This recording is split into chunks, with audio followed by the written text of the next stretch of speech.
দেখছি তো তোমার গোটায় ধরলি আরে দুই সাইড থেকে ধরা মিডিল একটা ফাঁকা আছে তো দুই সাইড ফাঁকা নাই গোটাই ধরে আছে গোটাই তো মুড়া মুড়া সব ধরিয়া অত স্পিড কোনোদিন আসবে না আগুন এক জায়গায় লাগলো এক জায়গায় ধরলে ব্যাপার আলাদা ওটা ওপর ফুটতে ফুটতে আসছে ধর ধর করে উঠতে উঠতে ওইখান থেকে আস্তে আস্তে লাগছে গোটাই ধরে গেল বাইরে তো কারণে নাই প্রতি চাল আমার টুই আছে ওইখানে চিল্লার মাত্র ছুটতে ছুটতে আর এই দেখো আমার এই লেভেলে আছে এই দেখো বোর্ড এই যে আগুন লেগেছে ওই লেভেলে বোর্ড আছে যতই বলুক আর ঠান্ডার দিন খরার দিন লাগি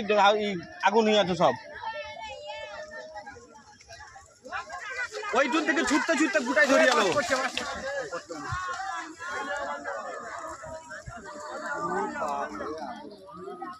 বিরাট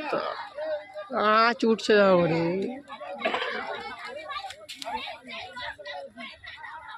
ফোন করলি আগে ফোন করলি তার জন্য নাম্বার মনে নাই তো ফ্যান ট্যান সব পুড়ে এত আগুনে কিছু থাকে গাছটা ধরে দেখা বাচ্চা এখন 3000 মুরগি আছে ভিতরে ঘরে সব পুড়ে গেল এখানে কাল 15 খাল খাবার দেওয়া আছে কাল তো সেই ছোট টট গেল 15 খাল খাবার ওখানে দেওয়া আছে